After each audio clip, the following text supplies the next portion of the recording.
Good evening student. कल के lecture में हम लोग फंक्शनल ग्रुप के बारे में पढ़ रहे थे, तो बीच में मेरा माइक ऑफ हो गया था, इस वजह से मैं पूरा लेक्चर नहीं बना पाया था। तो आज उसी के आगे हम लोग कंटिन्यू करेंगे। ठीक, कल मैंने आपको फंक्शनल ग्रुप के बारे में बताया था। आपको याद होगा फंक्शनल ग्रुप क्या होता है, इसकी डेफिनेशन कल मैंने बता दी थी आपको कि किसी भी कंपाउंड के मॉलिक्यूल के अंदर, कोई भी कंपाउंड है उसके मॉलिक्यूल के अंदर कोई एटम या कोई ग्रुप ऑफ एटम जो उस पूरे कंपाउंड की प्रॉपर्टीज को डिफाइन करता हो, उसको हम लोग फंक्शनल ग्रुप बोलते हैं। ठीक है, ये कल मैंने आपको बता दिया था और बहुत अच्छे से समझा दिया था फंक्शनल ग्रुप को। ठीक है, और एक दो फंक्शनल ग्रुप भी मैंने बताए थे आपको। फिर से हम लोग शुरू करते हैं। पहला फंक्शनल ग्रुप की बात मैंने कही थी OH। जिसको ये ना समझ में आया, आप इससे पहले वाला 8वां पार्ट देख लीजिएगा, फिर इस वीडियो को देखिएगा तो आपको बात समझ में आ जाएगी। OH एक फंक्शनल ग्रुप है। अब इसका नाम क्या होता है? अल्कोहल। और इसका रिप्रेजेंटेशन करने के लिए हम लोग क्या लिखते हैं यहाँ पे? ROH या R-OH। R- या R स्टार भी आप लिख सकते हो, R*OH। ठीक है, कल मैंने आपको बताया था कि कहाँ पे R स्टार यूज होना है और कहाँ पे R यूज होना है। फिर से मैं बता देता हूँ, जहां पर फंक्शनल ग्रुप से कोई कार्बन या हाइड्रोजन जुड़ने की संभावना हो, या यूं कह लो कि किसी कार्बन से या किसी हाइड्रोजन से फंक्शनल ग्रुप अगर जुड़ा है, ठीक, तो फिर वहां पे हम R लिखते हैं। R कब यूज किया जाता है? जब कोई फंक्शनल ग्रुप किसी कार्बन से डायरेक्टली अटैच हो या किसी हाइड्रोजन से डायरेक्टली अटैच हो। और R स्टार का यूज तब किया जाता है जब किसी फंक्शनल ग्रुप से डायरेक्टली अटैच केवल और केवल कार्बन हो और उसके अलावा हाइड्रोजन की पॉसिबिलिटी ना हो, तो उस जगह पर हम R स्टार का यूज करते हैं। ठीक है, तो कल इनके बारे में मैं समझा चुका था, तो आज समझाने की जरूरत नहीं है। अगर आपको नहीं समझ में आ रहा है तो पार्ट लेक्चर 8 है, वो आप देख लीजिए, आपको सारी चीजें समझ में आ जाएंगी। इसके बाद हमने बात की थी ईथर की बात की थी। तो इस कंपाउंड को O सिंगल बॉन्ड O, ठीक है, तो इसको ईथर बोलते हैं। और ईथर में जब तक दोनों तरफ कार्बन नहीं आप अटैच करोगे तब तक ये ईथर नहीं होगा।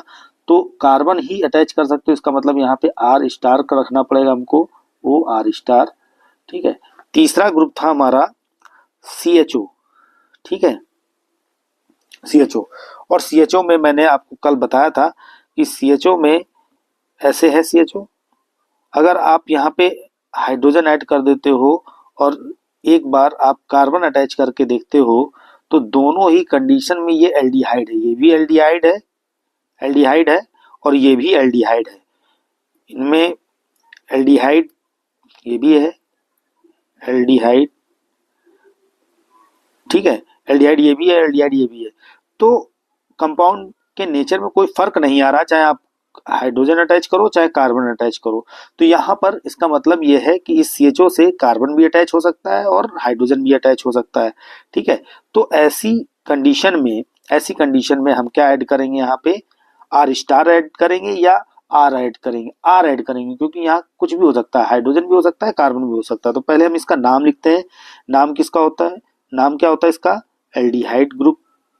और अगर एल्डिहाइड ग्रुप मान लो मैंने ऐसे लिख दिया C=OH, तो यहाँ पे कार्बन भी अटैच हो सकता है और हाइड्रोजन भी अटैच हो सकता है, इसलिए हम यहाँ पे R का यूज करेंगे इसका जनरल रिप्रेजेंटेशन के लिए। ये क्या है? जनरल रिप्रेजेंटेशन ऑफ कंपाउंड है, ऑर्गेनिक कंपाउंड। ठीक है, अब अगला आपसे बात करते हैं चौथा फंक्शनल ग्रुप क्या है? Suppose single bond C=O single bond, इसको बोलते हैं कीटोन ग्रुप। अब इसको समझते हैं जरा। अगर मैं मान लो ऐसे लिख देता हूं C=O सिंगल बॉन्ड। अब जरा बताना, अगर मैं यहाँ पे H ऐड कर दूं और यहाँ पर भी H ऐड कर दूं, दोनों वैलेंसी H से सेटिस्फाइड कर दूं, तो क्या ये कीटोन है? नहीं। अब ये कीटोन नहीं है। क्यों नहीं है? क्योंकि देखो इतना पार्ट तो क्या दिखाई पड़ रहा? CHO, एल्डिहाइड, ये एल्डिहाइड हो गया, ये क्या बन गया? एल्डिहाइड हो गया। कीटोन कहाँ रहा? एल्डिहाइड हो गया। एल्डिहाइड हो गया ना। और इसका नाम क्या होगा? Formaldehyde, formaldehyde, formaldehyde. ठीक है। अच्छा, दूसरी possibility C double bond O, ऐसे लिख दिया। अब एक वैलेंसी हमने कार्बन से अटैच कर दी और एक वैलेंसी हाइड्रोजन से अटैच कर दी, एक कार्बन से अटैच की और एक हाइड्रोजन से अटैच की। तो जरा बेटा हमको ये बताओ, क्या ये एल्डिहाइड नहीं है? ये भी एल्डिहाइड है। देखो जरा इसमें सीएचओ ग्रुप है कि नहीं है, ये भी एल्डिहाइड है। तो ये पूरा का पूरा कंपाउंड क्या है? ये भी एल्डिहाइड है। एल्डिहाइड ही तो है, एल्डिहाइड। ठीक है। तीसरी पॉसिबिलिटी आप ये देखो जरा, तीसरी पॉसिबिलिटी अगर हम यहाँ सी डबल बॉन्ड ओ लिख दें और यहाँ पर भी दोनों तरफ हम केवल कार्बन अटैच करें, तो फिर क्या ये एल्डिहाइड बचा? क्या ये एल्डिहाइड है? नहीं। अब ये क्या है? अब ये कीटोन बन गया। जब भी सी डबल बॉन्ड ओ के दोनों साइड में कार्बन अटैच होगा तब ये क्या कहलाएगा? कीटोन कहलाएगा। अगर सी डबल बॉन्ड ओ के एक तरफ H और दूसरी तरफ भी H है तो भी ये एल्डिहाइड है, एक तरफ H और एक तरफ कार्बन है तो भी ये एल्डिहाइड है। ठीक है। तो हम कीटोन की बात कर रहे थे, तो कीटोन ग्रुप को अगर जनरल रिप्रेजेंटेशन दिखाना है, कीटोन ग्रुप का जनरल रिप्रेजेंटेशन अगर हमको शो करना है तो हमें दोनों तरफ कार्बन अटैच करना पड़ेगा बेटा।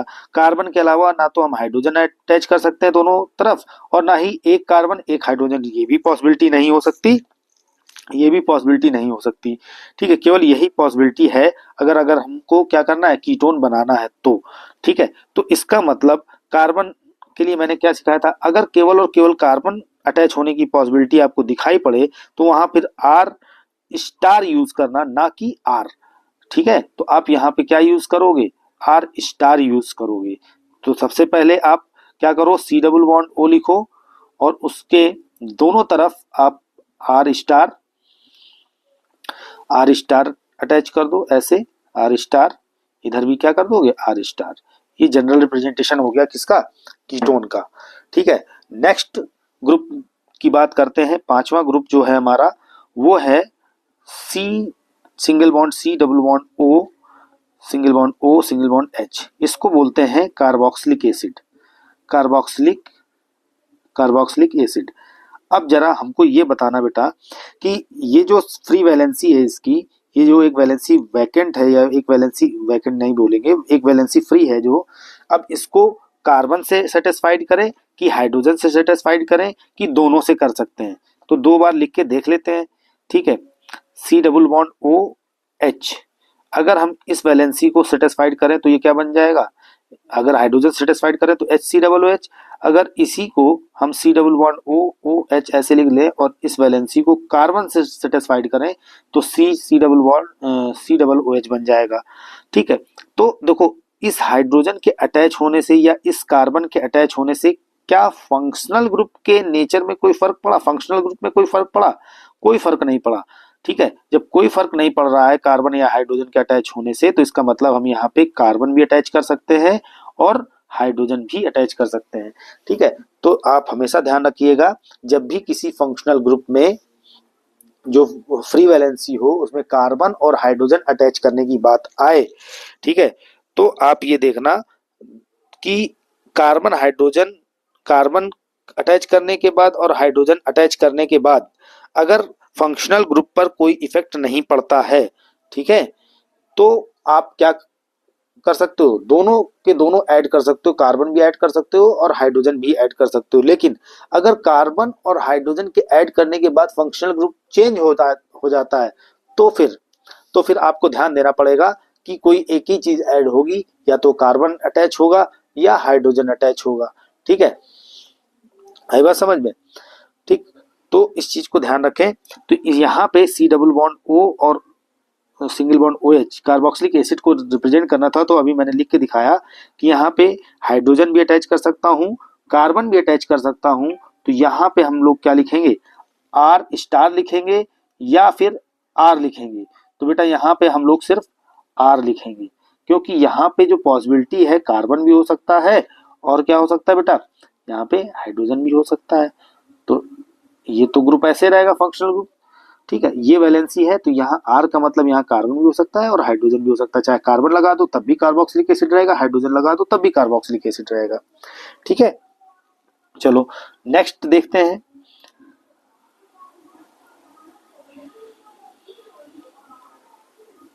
ये 5वां नंबर था आपका, ठीक है। छठा नंबर देखते हैं। छठा नंबर देखते हैं, तो छठे नंबर में आपका ग्रुप आता है single bond C double bond O single bond O single bond, ठीक है। इस ग्रुप को हम लोग बोलते हैं बेटा ईस्टर ग्रुप। क्या बोलते हैं? ईस्टर ग्रुप बोलते हैं, ठीक है। तो अब यहां पर हमें ये चेक करना है कि ये जो फ्री वैलेंसी है, इस फंक्शनल ग्रुप के दोनों तरफ जो वैलेंसी खाली है, फ्री वैलेंसी है, ये कार्बन सेटिस्फाइड होगी या हाइड्रोजन सेटिस्फाइड होगी, या फिर एक कार्बन से होगी एक हाइड्रोजन से होगी। तो आइए हम लिख के देख लेते हैं और समझ लेते हैं इस चीज को अच्छे तरीके से। ये ईस्टर ग्रुप है, ये रहा ईस्टर ग्रुप, ये रहा आपका क्या, इतना पार्ट क्या है, ईस्टर ग्रुप है। अब यहाँ पे अब देखो जरा गौर से बेटा, यहाँ पे अगर मैं हाइड्रोजन अटैच कर दूं तो क्या अब ये ईस्टर रहा? अब तो ये बन गया C double bond O H यानी कार्बोक्सिलिक एसिड। तो इसका मतलब ये है कि इधर हाइड्रोजन तो हम अटैच नहीं कर सकते क्योंकि हमको ईस्टर बना के रखना है, ठीक है। तो यहाँ पे हाइड्रोजन अटैच नहीं कर सकते हैं, ठीक है। अच्छा यहाँ पे क्या करूँ, यहाँ पे हाइड्रोजन अटैच कर दूं तब भी ये क्या है, कार्बोक्सिलिक एसिड है। दूसरी पॉसिबिलिटी देखो क्या कर सकता हूँ, अगर ये C double bond O single bond O ये ग्रुप रहा ईस्टर ग्रुप, और यहाँ पे अब देखो ये तो ईस्टर ग्रुप रहा, और यहाँ पे मैं एच कर दूं और यहाँ पे सी कर दूं, तब भी ये क्या रहा, C S three C double O H. यहाँ पे 3 हाइड्रोजन ऑलरेडी अंडरस्टूड रहेंगे। ये इतनी चीज तो आप लोग समझ ही चुके होंगे क्योंकि मैं पहले लेक्चर में समझा चुका हूँ कि अगर हाइड्रोजन ना लिखे हो तो अपने मन से आप कंसीडर कर सकते हो कि यहाँ पे एक बॉन्ड दिखाई पड़ रहा है, यानी 3 हाइड्रोजन कम है, तो यहाँ पे क्या होगा, सी एस थ्री होगा, ठीक है। तो यहाँ पे ऑर्गेनिक केमिस्ट्री में हमको लिखने की जरूरत नहीं है। तो ये बेटा ये भी क्या है, कार्बोक्सिलिक एसिड है, सी डबल ओ एच, ये भी क्या है, H C double O H, यानी कुल मिला के सी डबल ओ एच ही ग्रुप हमको मिल रहा है। चाहे हम हाइड्रोजन दोनों तरफ जोड़ दें, चाहे एक तरफ कार्बन जोड़ दें, एक तरफ हाइड्रोजन जोड़ दें। और देखते हैं कॉम्बिनेशन क्या पॉसिबिलिटी है। एक पॉसिबिलिटी ये भी है, सी डबल बॉन्ड ओ ये ईस्टर ग्रुप रहा और ये ईस्टर ग्रुप है आपका, और इसके दोनों तरफ अगर हम क्या कर दें, कार्बन कर दें, कार्बन जोड़ दें। तो अब जरा गौर से देखो, सी डबल बॉन्ड ओ सी ये तो एसिड होता नहीं, C double bond O single bond O H acid होता है, लेकिन C double bond O C acid नहीं होता है। तो इसका मतलब ये ईस्टर है। कार्बन और कार्बन को जोड़ने से तो ये भी पॉसिबिलिटी है और ये भी पॉसिबिलिटी है, यानी अगर ईस्टर ग्रुप ले रहे हैं तो ईस्टर ग्रुप की एक वैलेंसी जो ऑक्सीजन से अटैच करनी है वो ऑक्सीजन तो हमेशा कार्बन से अटैच होगा, उसके अलावा कोई ऑप्शन नहीं है। लेकिन जो वैलेंसी कार्बोनिल कार्बन से अटैच करनी है, कार्बोनिल कार्बन ये रहा, इस कार्बोनिल कार्बन से जो वैलेंसी अटैच करनी है वो वैलेंसी हम कार्बन से भी अटैच करा सकते हैं और हाइड्रोजन से भी अटैच करा सकते हैं। यानी कार्बोनिल कार्बन से कार्बन और हाइड्रोजन दोनों को अटैच किया जा सकता है, ठीक है। यहाँ पे बेटा आपने सीखा कि यहाँ पे क्या लिखूंगा मैं, R C double bond O single bond O, और यहाँ पे आर स्टार। यहाँ पे आर स्टार क्यों लगाया, क्योंकि जो ऑक्सीजन से अटैच वैलेंसी है, ऑक्सीजन से अटैच वैलेंसी यहाँ पे केवल और केवल कार्बन ही लिखा जा सकता है, कार्बन के अलावा कोई भी पॉसिबिलिटी नहीं है। जबकि अभी मैंने आपको लिख के दिखाया कि जो कार्बोनिल कार्बन है, ये जो कार्बोनिल कार्बन है ये कार्बोनिल ग्रुप है और ये कार्बोनिल कार्बन है। तो कार्बोनिल कार्बन से जो ग्रुप आपको अटैच करना है वो H भी हो सकता है, वो C भी हो सकता है यानी हाइड्रोजन भी हो सकता है, कार्बन भी हो सकता है। इसीलिए उनके जनरल रिप्रेजेंटेशन के लिए हम लोग R का यूज करते हैं, ठीक है। तो इसको आप ऐसे यूज करना, ठीक है। तो 7वां ग्रुप आपका है C double bond O X, इसको बोलते हैं बेटा acid halide group, acid halide group, ये भी फंक्शनल ग्रुप है, एसिड हैलाइड ग्रुप। अब मुझे बताओ बेटा यहाँ पे कि एसिड हैलाइड में आप क्या कर सकते हो, एक ही वैलेंसी फ्री है, या तो यहाँ कार्बन करोगे और या तो फिर यहाँ पे हाइड्रोजन करोगे। अच्छा कार्बन लिखने से क्या ये ग्रुप चेंज हुआ, नहीं हुआ। हाइड्रोजन लिखने से ये ग्रुप चेंज हुआ, नहीं हुआ। तो इसका मतलब हम जब ग्रुप में कोई भी चेंजमेंट नहीं आ सक रहा है कार्बन हाइड्रोजन लिखने से, चाहे कार्बन लिखो चाहे हाइड्रोजन लिखो, ग्रुप में कोई भी चेंजमेंट नहीं आ रहा है, तो इसका मतलब है बेटा हम कुछ भी लिख सकते हैं कार्बन और हाइड्रोजन में से कुछ भी, ठीक है। तो यहाँ पे रिप्रेजेंटेशन का तरीका क्या होना चाहिए, यहाँ पर भी आर होना चाहिए, R C double bond O और X, R C double bond O और एक्स, सिंगल बॉन्ड एक्स। ठीक है, समझ में आ गया होगा आपको काफी कुछ। जिसको ना समझ में आए उससे रिक्वेस्ट है कि वीडियो नंबर 8 या लेक्चर नंबर 8 आप पहले देखें, फिर इस वीडियो पे आए, तो आपको सारी बातें अच्छी से समझ में आ जाएंगी। ठीक है, 8वां नंबर अगर ग्रुप की बात करता हूं मैं, तो वो ग्रुप है single bond C double bond O and single bond NH2। अब जरा बेटा बताओ, इसका नाम होता है एमाइड, इसका नाम होता है एमाइड। एक वैलेंसी फ्री है, एक वैलेंसी फ्री है।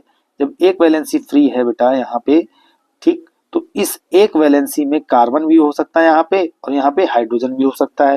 यानी कार्बन और हाइड्रोजन के अलावा, यहाँ कार्बन या हाइड्रोजन के अलावा कह रहे हैं, कार्बन या हाइड्रोजन में से कोई एक तो अटैच होगा या दोनों भी अटैच किए जा सकते हैं। ठीक, आइए चेक करते हैं। चेक करो, जब चेक करोगे तो CONH2 ये लिख के देख लिया हमने, यहाँ पे एक बॉन्ड करना है, C जोड़ा। एक बार हम क्या कर लेते हैं, H जोड़ के देख लेते हैं, क्या फंक्शनल ग्रुप में कोई भी चेंजमेंट आया? अभी भी एमाइड वाला ग्रुप है, अभी भी एमाइड वाला ग्रुप है। फंक्शनल ग्रुप में कोई भी चेंजमेंट नहीं आया। जब फंक्शनल ग्रुप में चेंजमेंट नहीं आया तो इसका मतलब ये है कि हम यहाँ पे कार्बन को भी अटैच कर सकते हैं और हाइड्रोजन को भी अटैच कर सकते हैं। तो बेटा मैंने सिखा रखा है कि जहां पर कार्बन और हाइड्रोजन दोनों को ऐड करने की पॉसिबिलिटी हो, दोनों को अटैच करने की पॉसिबिलिटी हो, तो वहां पे आर का यूज करते हैं, ना कि आर स्टार का। ठीक है, तो मेरा बेटा यहाँ पे क्या करना, यहाँ पे आप लिखना आर, ना कि R star. Okay, R, RCONH2। Next next देखते हैं 9वें नंबर का फंक्शनल ग्रुप क्या होगा। 9वें नंबर पे आपका आता है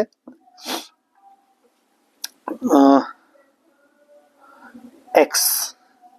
इसको आप यहाँ पे लिख सकते हैं, अगर कोई हेलोजन अगर जुड़ा है तो उसको आप क्या बोलोगे, हेलाइड बोलोगे। ठीक है, ये हेलाइड बोलोगे। और यहाँ पे अच्छा बोलो, हेलाइड कब बोल सकते हो, मान लो एक्स है कोई, अब एक्स की जगह पे आप जानते हो, एक्स की जगह पे Cl हो सकता है, Br हो सकता है, I हो सकता है, F हो सकता है, कुछ भी हो सकता है, एनीथिंग। ठीक है, एनीथिंग आउट ऑफ 4 हाइड्रोजन, कोई भी आउट ऑफ 4 हाइड्रोजन कह रहे हैं, आउट ऑफ 4 हेलोजन, कोई भी हेलोजन आप यहाँ ले सकते हो एक्स की जगह पे। ठीक है, तो अब बोलो बेटा, अगर मैं H कर दूं यहाँ पे तो क्या बन जाएगा, HX बन जाएगा। अगर इसी जगह मैं C कर दूं और C सिंगल बॉन्ड X, तो बताओ इसमें हैलाइड किसको कहोगे। अगर इससे नहीं समझ पा रहे हो तो मैं और सरल कर देता हूं आपके लिए, आप X की जगह Cl मान लो मेरे बेटा। अब Cl मान लिया, अब Cl की जगह Cl को अटैच कर दो आप किससे, H से, और इसी Cl को अटैच कर दो कार्बन से।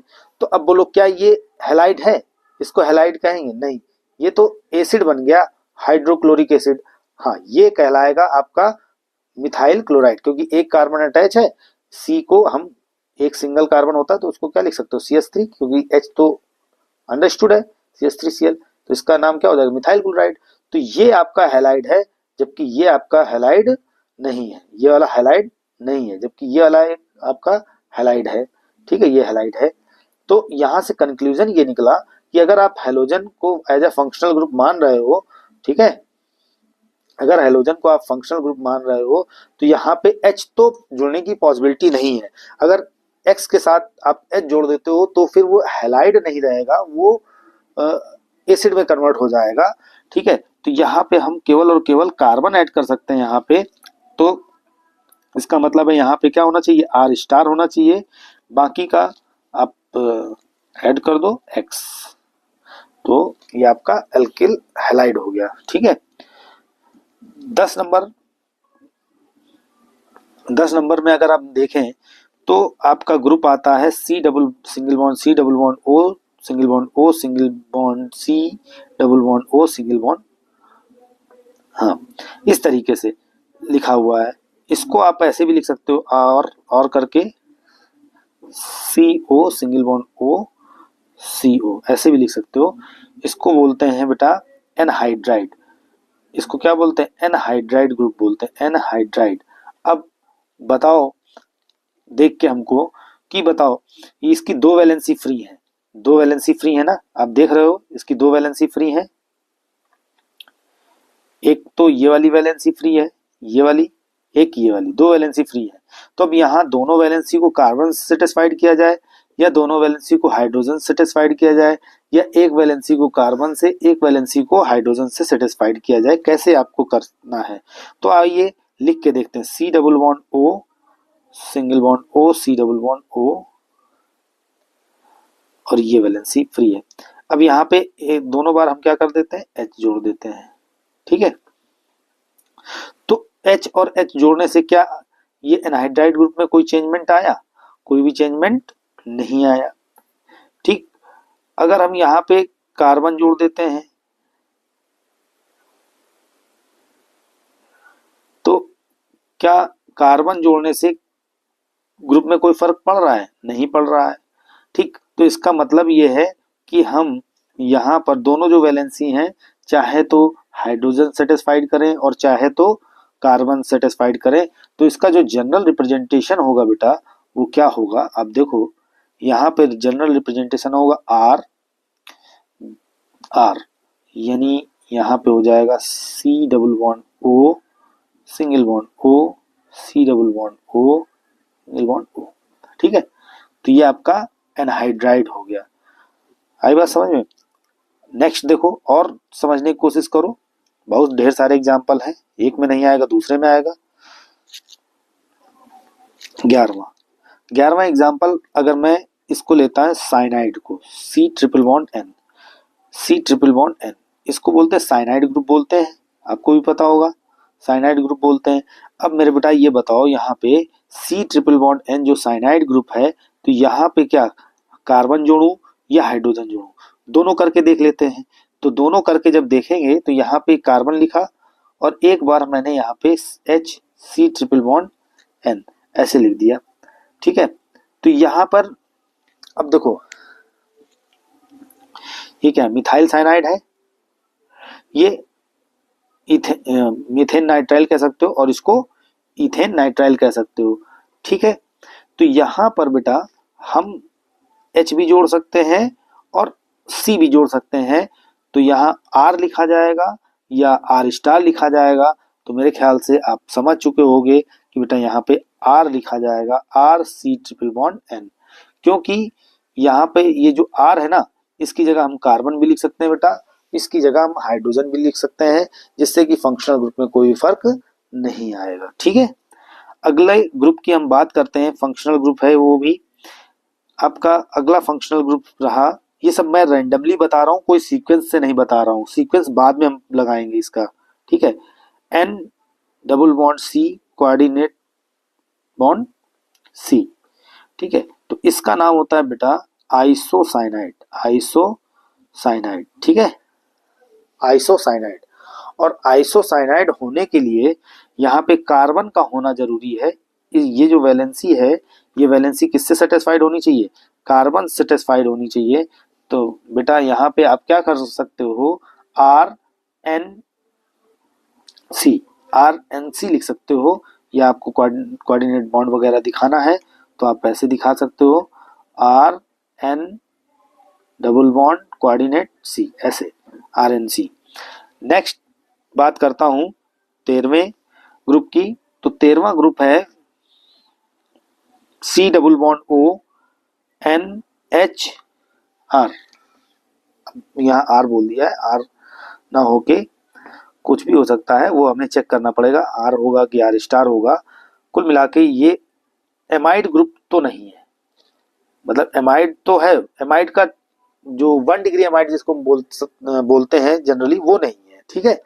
तो यहाँ पे आप कह सकते हो कि ये 2 डिग्री एमाइड है। ध्यान रखना 2 डिग्री एमाइड की क्या पहचान होती है, कार्बोनिल कार्बन के जस्ट बगल में NH आपको दिखाई पड़ेगा, वो 2 डिग्री एमाइड होता है। तो ये 2 डिग्री एमाइड हो गया बेटा। अब 2 डिग्री एमाइड में मेरे बेटा ये बोलो कि दोनों वैलेंसी किससे सेटिस्फाइड होंगी, कार्बन से या दोनों हाइड्रोजन से या एक कार्बन से एक हाइड्रोजन से, क्या होना चाहिए आप खुद चेक कर सकते हो। आप खुद चेक करके देखो जरा, यहाँ पे अगर C डबल बॉन्ड O और NH ऐसे लिखा है, तो इधर मैं अगर H जोड़ दूं, इधर कार्बन जोड़ दूं, एक पॉसिबिलिटी ये है, ठीक है। लेकिन अगर मैं एक कार्बन इधर जोड़ता हूं और एक इधर H जोड़ता हूं, तो ये बन जाएगा बेटा सी डबल बॉन्ड ओ NH2। तो जैसे CuNH2 बना तो ये तो हो जाएगा बेटा 1 डिग्री एमाइड, और जबकि हमको क्या बना के रखना है इसको 2 डिग्री एमाइड। ठीक है, तो ये तो 1 डिग्री एमाइड में आ गया, तो इसका मतलब ये कॉम्बिनेशन सही नहीं है। अगला देखते हैं, क्या हम यहाँ पे R C double bond O, sorry R ना करके यहाँ C double bond O single bond NH और यहाँ पे H ही रखें और यहाँ पर भी H कर दें, ये भी कॉम्बिनेशन हो सकता है। तो अभी देखो कि अभी भी क्या लिखा हुआ है, अभी भी CuNH2 लिखा हुआ है, अभी भी ये 1 डिग्री एमाइड है, और यहाँ पर भी क्या था, ये भी 1 डिग्री एमाइड ही था। ठीक, जबकि हमको क्या बनाना है, 2 डिग्री एमाइड बनाना है। तो इसका मतलब ये है कि single bond C double bond O single bond C double bond O NH से जो ग्रुप अटैच होंगे उनको हमें बहुत केयरफुली देखना पड़ेगा कि H होगा कि NH से डायरेक्टली अटैच H होगा कि कार्बन होगा, क्या होगा। ठीक, तो मैंने एक बार H यहाँ रख के दिखा दिया आपको, NH से डायरेक्टली अटैच करके कार्बन को कार्बोनिल कार्बन से अटैच करके दिखा दिया। तो यहाँ पर जो एमीन बन के आ रहा, एमाइड बन के आ रहा था जो, वो 1 डिग्री एमाइड बन के आया। ठीक, जब हमने और चीजें चेंज की, कार्बन की जगह यहाँ भी हाइड्रोजन कर लिया, तो भी ये क्या बन रहा था, 1 डिग्री एमाइड बन रहा था। कुल मिला के हमें 1 डिग्री एमाइड के अलावा 2 डिग्री एमाइड किसी भी हाल में नहीं मिल पा रहा है। ठीक है, तो अब क्या कर सकते हैं, और दूसरे कॉम्बिनेशन चेक करते हैं। और दूसरे कॉम्बिनेशन क्या बन सकते हैं भाई, फिर से लिखा मैंने C double bond O NH। अगर मैं NH को कार्बन से अटैच कर दूं और फिर यहाँ पे H लिख दूं, तो क्या ये सेकेंडरी एमाइड है? बिल्कुल है, क्योंकि मैंने आपको पहचान बताई है कि सी डबल बॉन्ड ओ के बगल में आपको NH दिखाई पड़ जाए तो आंख बंद करके आप उसको सेकेंडरी एमाइड बोल सकते हो। अच्छा, अगर इस H की जगह मैं C कर दूं और बाकी का वैसे ही रखूं C double bond O NHC, तो क्या ये एमाइड है? 2 डिग्री बिल्कुल है, क्योंकि कार्बोनिल कार्बन के जस्ट बगल में 2 डिग्री कार्बोनिल कार्बन के जस्ट बगल में NH आपको दिखाई पड़ रहा है, तो ये भी आपको 2 डिग्री एमाइड ही बताना है। लेकिन अगर मैं यहाँ पे गलती से भी अगर ये कर दूं C double bond O NH और H जोड़ दूं, तो अब बोलो बेटा ये सी सिंगल बॉन्ड CuNH2 हो जाएगा इसको मिला के, तो ये 1 डिग्री एमाइड बनेगा। जबकि हमको क्या रिमेन रखना है, 2 डिग्री एमाइड को कंजर्व रखना है, उसमें कोई भी चेंजमेंट नहीं आना चाहिए फंक्शनल ग्रुप में, चाहे कार्बन जोड़ो चाहे हाइड्रोजन जोड़ो।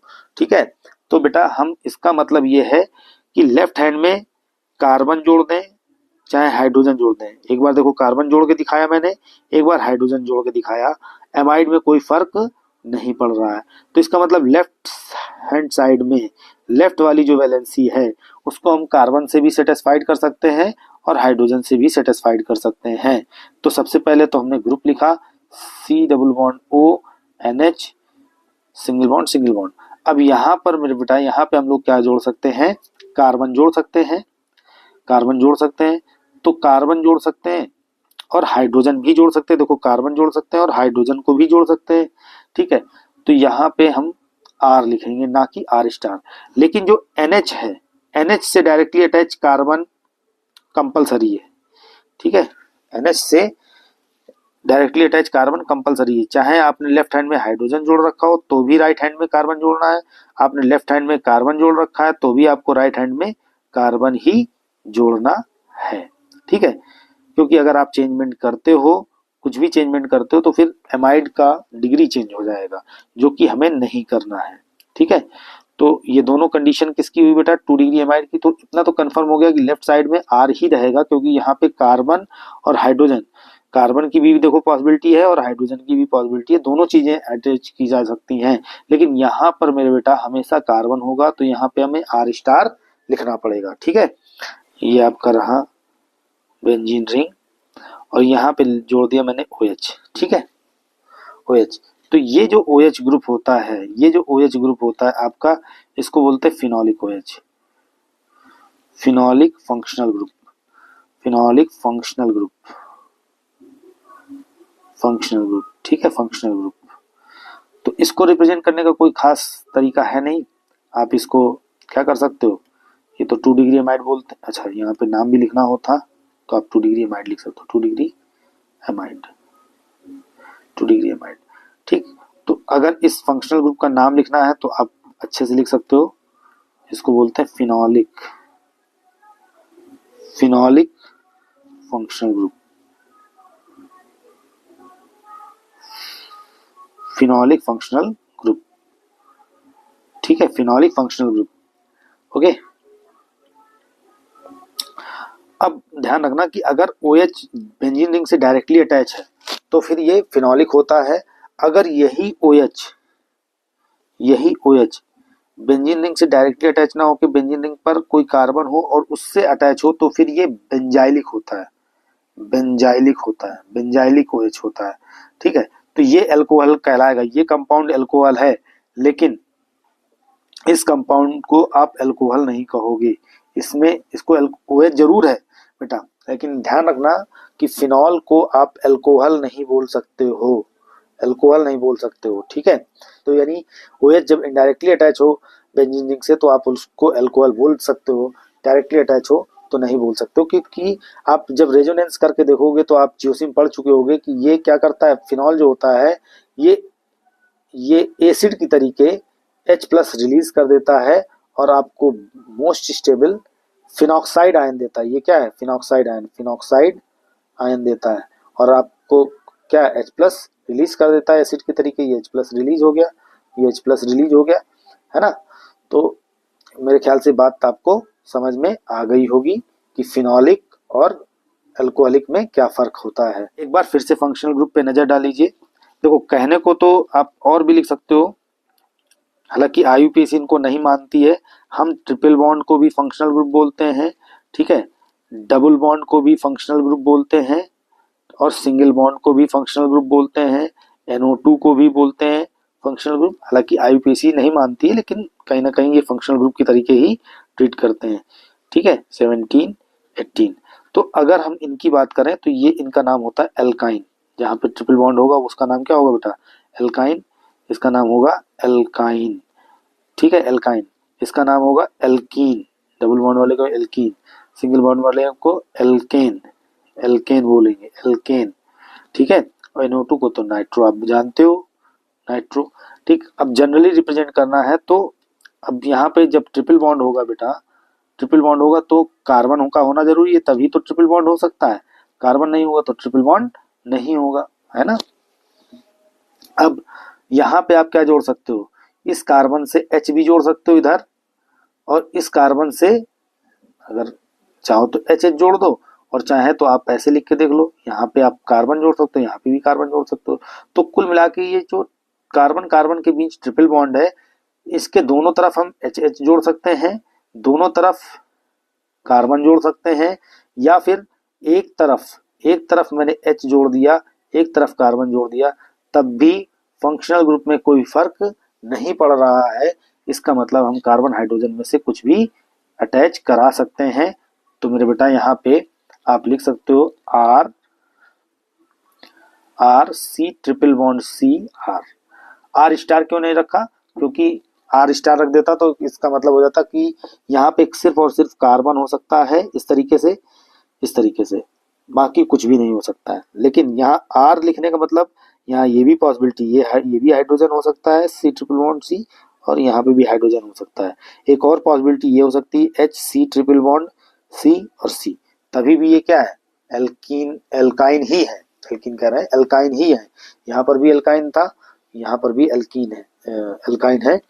ठीक, तो दोनों कंडीशंस में चाहे तो आप दोनों वैलेंसी कार्बन सेटिस्फाइड करें, चाहे दोनों वैलेंसी हाइड्रोजन सेटिस्फाइड करें, चाहे एक वैलेंसी कार्बन से और एक वैलेंसी हाइड्रोजन सेटिस्फाइड करके देख लें, हर हाल में ये एल्काइन ही है, एल्काइन में कोई भी चेंजमेंट नहीं आ रहा है।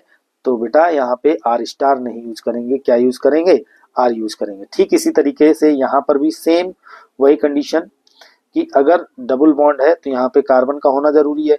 अब अगर डबल बॉन्ड कार्बन है तो यहाँ पे भी कार्बन हो सकता है, यहाँ कार्बन हो सकता है, या यहाँ पे भी आप देखो, यहाँ पे भी हाइड्रोजन हो सकता है, यहाँ पे भी हाइड्रोजन हो सकता है, एक हाइड्रोजन यहाँ हो सकता है, एक हाइड्रोजन यहाँ हो सकता है, या कार्बन हो सकते हैं, है ना। अब दो वैलेंसी है हर कार्बन पे, तो दोनों कार्बन हो जाए, दोनों दोनों हाइड्रोजन हो जाए, बहुत सारी पॉसिबिलिटी बनेगी। तो कुल मिला के यहाँ पर भी कार्बन और हाइड्रोजन दोनों की अटैच होने की टेंडेंसी हो सकती है, पॉसिबिलिटी हो सकती है, तो आर का यूज करेंगे। अब कहोगे कि बेटा यहाँ पे तो वैलेंसी सेटिस्फाइड नहीं है, कार्बन की वैलेंसी 3 है जबकि 4 होनी चाहिए। तो कई बार मैं कह चुका हूँ, आपको जोर दे के कह चुका हूँ कि अगर आपको वैलेंसी अनसेटिस्फाइड दिखाई पड़ रही है कार्बन की, तो आपको लिखने की जरूरत नहीं है, वहां पे आप हाइड्रोजन कंसीडर कर सकते हो।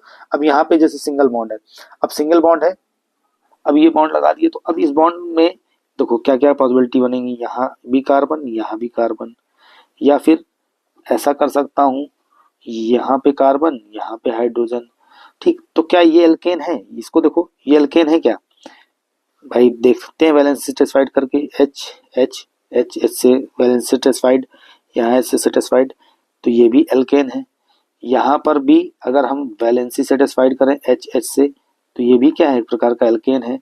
अब तुम कह रहे हो कि सर ऐसे न करके हम ऐसे कर लें, तो इधर एच कर दें और इधर की वैलेंसी कार्बन सेटिस्फाइड कर दें, तो भी क्या है बेटा, कार्बन कार्बन के बीच में सिंगल बॉन्ड है, तभी भी क्या है, एल्केन है। ये भी क्या है, एल्केन है। ठीक है, ये भी क्या है बेटा, एल्केन है। ठीक है, तो है तो सब एल्केन ही, तो कुछ तो चेंज हुआ नहीं फंक्शनल ग्रुप में। तो इसका मतलब हम चाहे तो कार्बन लिखें और चाहे तो हाइड्रोजन लिखें, दोनों चीजें लिखने के लिए फ्री हैं। ठीक, तो यहाँ पर हम लोग आर स्टार ना करके क्या लिखने वाले हैं, R single bond R, R single bond R. मतलब यहाँ पे आर की जगह क्या करोगे, सी लिखोगे, यहाँ पे आर की जगह क्या करोगे, सी लिखोगे, तो भी एल्केन। यहाँ पे आर की जगह पे सी और यहाँ आर की जगह पे क्या कर दिया, एच, तो भी एल्केन। हाँ, बस यहाँ पे दोनों जगह एच नहीं होगा, ये ध्यान रखना, दोनों जगह एच नहीं होगा। ठीक है, एक जगह कार्बन और एक जगह हाइड्रोजन। ठीक है, तो आप यूं कह सकते हो, एक को आप आर स्टार बना दो, एक को आप क्या कर दो, एक आर स्टार कर दो, क्योंकि एक कार्बन तो मस्ट है, एक कार्बन से दूसरा कार्बन जोड़ दो या एक कार्बन से दूसरा हाइड्रोजन जोड़ दो। ठीक है, दोनों रहेंगे एल्केन ही। अगर हाइड्रोजन से हाइड्रोजन जुड़ गया तब तो फिर क्या हो जाएगा, तब तो हाइड्रोजन गैस हो जाएगी। तो मेरे ख्याल से आप ये बात समझ गए होंगे। तो है, तो नाइट्रो में बेटा यहाँ पे कार्बन भी हो सकता है और यहाँ पे नाइट्रो में मैं हाइड्रोजन भी अटैच कर सकता हूँ। बस आपको ये देखना है कि फंक्शनल ग्रुप में कोई भी चेंजमेंट ना आए, या कंपाउंड के नेचर में, कंपाउंड की प्रॉपर्टी में कोई चेंजमेंट ना आए, उसकी जो केमिकल प्रॉपर्टीज हैं वो चेंज ना हो। ठीक है, तो इस चीज का ध्यान रखते हैं। तो यहाँ पे आप देखो HNO2, ये नाइट्रस एसिड बन गया, और यहाँ पे नाइट्रोमेथेन बन गया, क्योंकि एक कार्बन पे जुड़ा है नाइट्रो NO2 ग्रुप, तो नाइट्रोमेथेन है। कंपाउंड की केमिकल प्रॉपर्टीज में फर्क पड़ रहा है, यहाँ पे नाइट्रो है और यहाँ नाइट्रस है। ठीक है, दोनों की प्रॉपर्टीज में फर्क पड़ रहा है, तो इसका मतलब हम कार्बन या हाइड्रोजन में से कुछ कोई एक को सिलेक्ट करना पड़ेगा, या तो कार्बन ही रखेंगे या तो हाइड्रोजन ही रखेंगे। ठीक है, दोनों नहीं कर सकते। जब दोनों नहीं कर सकते तो हम जनरल फार्मूले में आर का यूज नहीं करेंगे। अगर कार्बन यूज करना है तो आर स्टार यूज कर। अब NO2 से यहाँ पे कार्बन जोड़ना जरूरी है, तभी नाइट्रो एल्केन बनेगा।